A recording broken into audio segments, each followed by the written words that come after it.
सियासत पूरे मामले पर जारी है, लेकिन दिल्ली पुलिस की बड़ी प्रेस कॉन्फ्रेंस हो रही है। सीधे रुक कर लेते हैं।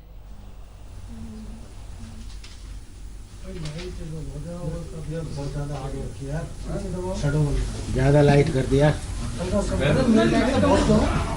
लोगों की जान जा चुकी है। 200 से ज्यादा लोग अस्पताल में अपनी जिंदगी के लिए संघर्ष कर रहे हैं। राजधानी दिल्ली के जहां तहां इलाकों में इस वक्त भी फ्लैग मार्च लगातार जारी है। भारी पुलिस बल की मौजूदगी है और पुलिस की ओर से शांति बहाली के क्या उपाय किए जा रहे हैं, जरा सुनिए दिल्ली पुलिस को। जो नॉर्थ ईस्ट दिल्ली में इंसिडेंट हुए थे, इसमें अभी तक दिल्ली पुलिस 18 FIR रजिस्टर कर चुकी है और इनकी इन्वेस्टिगेशन चल रही है। अभी तक हमने 106 आदमियों को अरेस्ट किया है और भी अभी प्रोसेस में है और भी जल्दी हम अरेस्ट करेंगे। जैसे कि हमने पहले भी बताया था कि जितने भी मिसक्रिमिनेट्स हैं, जिन्होंने भी ये प्रॉब्लम क्रिएट की है, उसको हम आइडेंटिफाई कर रहे हैं। हमारे पास CCTV फुटेज है और भी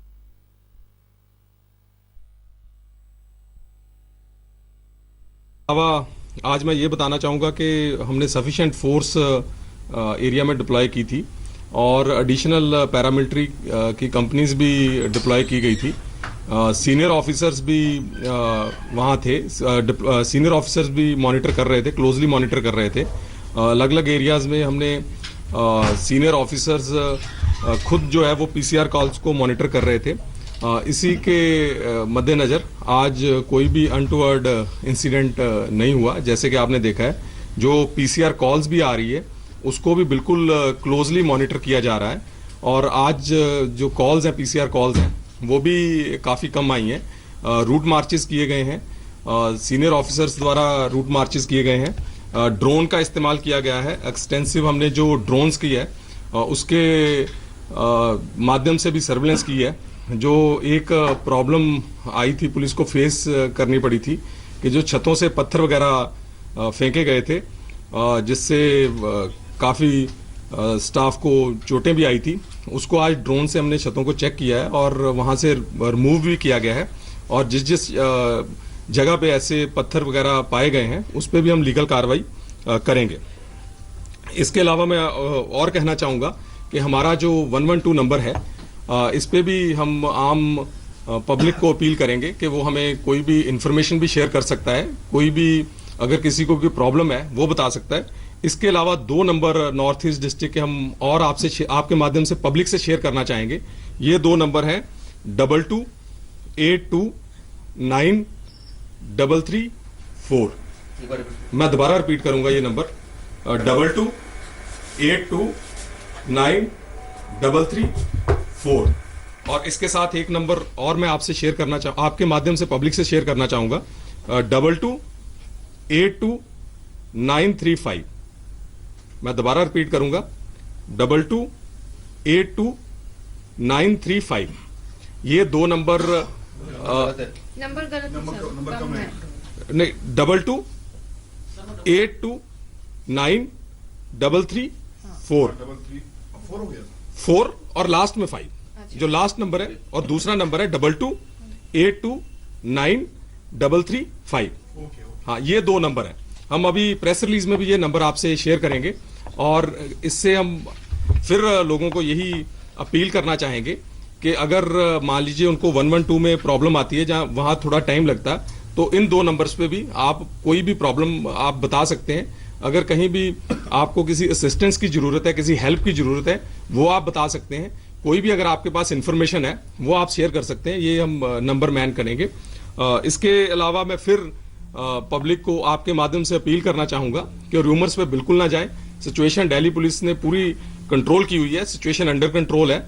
और आज जैसे आपने देखा, आप भी फील्ड पे रहे हैं और लगातार पेट्रोलिंग की गई है। और इसके अलावा मैं अपील के साथ साथ एक स्ट्रॉन्ग मैसेज भी देना चाहूंगा कि कोई भी जो एंटी सोशल एलिमेंट्स हैं, मिसक्रिमिनेट्स हैं, उनके खिलाफ अगर उन्होंने कोई गलत काम किया तो सख्त से सख्त कार्रवाई की जाएगी। धन्यवाद। सर, इसमें एक चीज बताइए, एक चीज बता दीजिए सर, कैमरे पर ही बता दीजिए ना। एक चीज आप कैमरे पर ही बता दीजिए ना सर। रंधावा साहब PC कर रहे हैं, आप कैमरे पर बताइए ना सबको। आप मीडिया को कैमरे पर कैसे नहीं बताएंगे? आप अपनी बात कह के थोड़ी जा सकते हैं।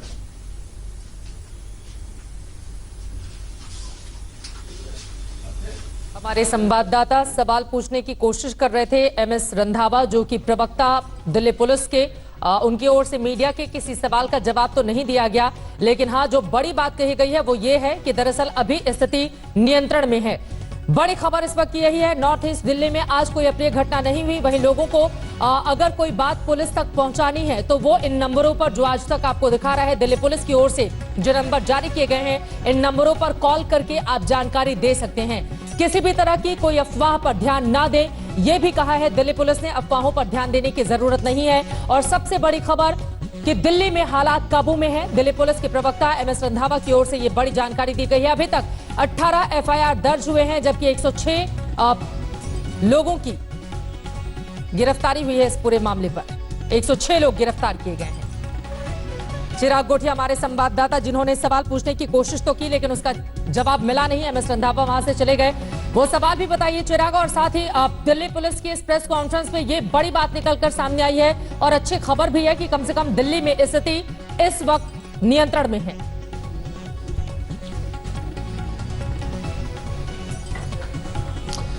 देखिए, इस वक्त स्थिति नियंत्रण में, लेकिन ये 2 दिन पहले हो सकती है, ऐसा पॉलिटिकल पार्टीज ने तमाम आरोप लगा रहे कि दिल्ली पुलिस ने बहुत लेट एक्शन किया। और जिस तरह से अब हमने सवाल पूछा, वो अपनी बात कहकर सिर्फ यहां से चले गए। हमने उनसे पूछना चाहा शाहरुख के बारे में जानकारी कि जो शख्स था जो गोली चला रहा था, उसका नाम बताइए, क्या नाम है, लेकिन वो उससे पहले ही वो अपनी बात बोलकर यहां से दिल्ली पुलिस के जो पीआरओ है वो चले गए हैं। और जाहिर तौर पर ऐसे में अब पुलिस पर सवाल खड़े हो रहे हैं, क्योंकि गृह मंत्रालय जो है अब एक तरह से कहा जाए खिंचाई हो रही है। ये जानने की कोशिश की जा रही है कि आखिर पुलिस ने इतना लेट रिएक्ट क्यों किया, क्यों 10-10 घंटे तक हिंसा होती रही और पुलिस ने रिएक्ट नहीं किया। वहां पुलिसकर्मी आए, सिर्फ तमाशबीन की तरह वहां खड़े रहे इलाकों में, और उसके बाद वहां से जैसे ही वो गए उसके बाद हिंसा शुरू हो गई। ये सिर्फ एक इलाके की बात नहीं है चित्रा, तमाम इलाकों में नॉर्थ ईस्ट के जितने भी, अगर सभी इलाकों की आप बात करें, चाहे गोंडा की, यमुना विहार की, तमाम इलाकों में इस तरह की घटनाएं हुई जहां पर लगातार जो है इंसिडेंट्स होते रहे। लगातार जो लोग हैं एक दूसरे कम्युनिटी के जो है एक दूसरे की दुकानें जलाते रहे, तमाम चीजें करते रहे, लेकिन उसके बावजूद जो है पुलिस नहीं जागी, सोती रही पुलिस। और अब 47 कंपनियां तैनात कर दी गई है। एनएसए अजीत डोभाल ने तमाम जगहों का जो है सर्वे किया आज, न सिर्फ वो मौजपुर गए, गोंडा गए, तमाम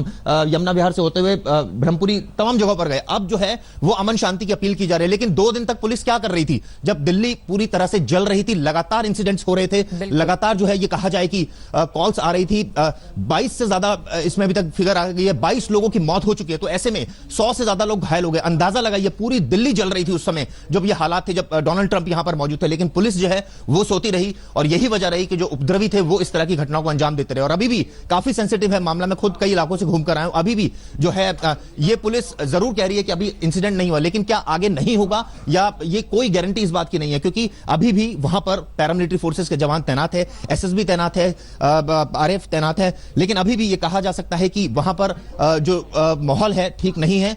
अभी भी जरूर पुलिस ने उपद्रवियों को तो आइडेंटिफाई कर लिया है और आगे भी करेगी। पुलिस का साफ साफ कहना है, अब जाग रही है तो ये जरूर बात कह रही है कि अब आगे एक्शन लिया जाएगा। जो उपद्रवी पाया गया उसको गोली मार दी जाएगी, ये तक जो है चेतावनी दी जा रही है। और कल हमने खुद देखा किस तरह से वीडियोस भी तमाम सामने आए।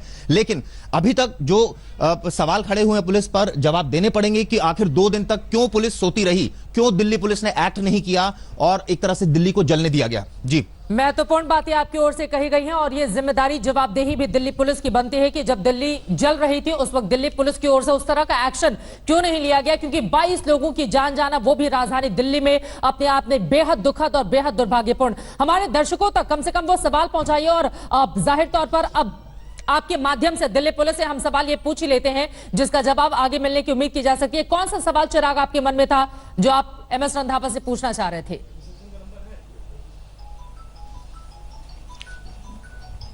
देखिए, मैं उनसे पूछना चाह रहा था कि जो शख्स जिसने जाफराबाद और मौजपुर के बीच में जो शख्स था जो फायरिंग कर रहा था, उस शख्स का नाम क्या है, उसकी पहचान क्या है, उसका आगे क्या उसमें लीगल एक्शन हुआ, क्या वो जुडिशियल कस्टडी में गया, नहीं गया, ये एक मेरा सवाल था। इसके अलावा मेरा सवाल उनसे ये था कि 2 दिन तक पुलिस ने रिएक्ट क्यों नहीं किया, क्योंकि वहां कई ऐसे लोग थे जो खुद मैं मौके पर था, उनका कहना था कि अगर पुलिस चाहती तो 2 घंटे के अंदर इस पूरे एक तरह से कहा जाए कंट्रोल कर लेती रॉयट्स को। लेकिन पुलिस जो थी ऐसा लग नहीं रहा था कि मौके पर थी, पुलिस जो थी ऐसा लग नहीं रहा था, मौके पर जरूर आ रही थी। लेकिन थोड़ी देर के बाद जब दंगाई जो है उनके सामने जो है एक तरह से कहा जाए दंगा कर रहे थे, उसके बाद वो चली जाती थी, फिर दोबारा जो है वो आगजनी की घटनाएं होती जा रही थी। तमाम जगह नॉर्थ ईस्ट के तमाम जगहों से कॉल्स आ रही थी। पुलिस का कहना था कि वो हर जगह कहां पहुंचे। लेकिन सवाल यही है कि अब 37 कंपनियां आई, अब जो है 47 कंपनियां हो गई। ये काम पहले जो गृह मंत्रालय की तरफ से नहीं किया जा सकता जब ये पूरी दिल्ली जिस दिन जल रही थी, यानी सोमवार को, शनिवार रविवार को जब ये पूरा वाकया हुआ पत्थरबाजी, उसके बाद सोमवार सुबह से ही जो है एक तरह से कहा जाए सिचुएशन आउट ऑफ कंट्रोल होने लगी। लेकिन उसके बावजूद दिल्ली पुलिस के तमाम संवाददाता राजधानी दिल्ली के हिंसा प्रभावित इलाकों का लगातार वहां से ग्राउंड रिपोर्टिंग करके वहां की ताजा तस्वीर अपने दर्शकों तक पहुंचाने की कोशिश कर रहे हैं, क्योंकि यही हमारी जिम्मेदारी भी है। लेकिन दिल्ली पुलिस की जिम्मेदारी से कहीं ज्यादा हालात नियंत्रण में है, इस बात का दावा तो किया जा रहा है, लेकिन तनावपूर्ण स्थिति अभी भी राजधानी दिल्ली के कई इलाकों में 22 लोगों की जान जा चुकी है, 200 से ज्यादा लोग जख्मी हुए हैं, अलग अलग अस्पताल में उनका इलाज चल रहा है। नमस्कार, मैं हूं अंजना ओम कश्यप। हमें उम्मीद है ये वीडियो आपको पसंद आया होगा। लेटेस्ट खबरों के लिए यूं ही देखते रहिए आज तक, और इस वीडियो के पसंद आने पर लाइक, शेयर एंड सब्सक्राइब करना ना भूलें।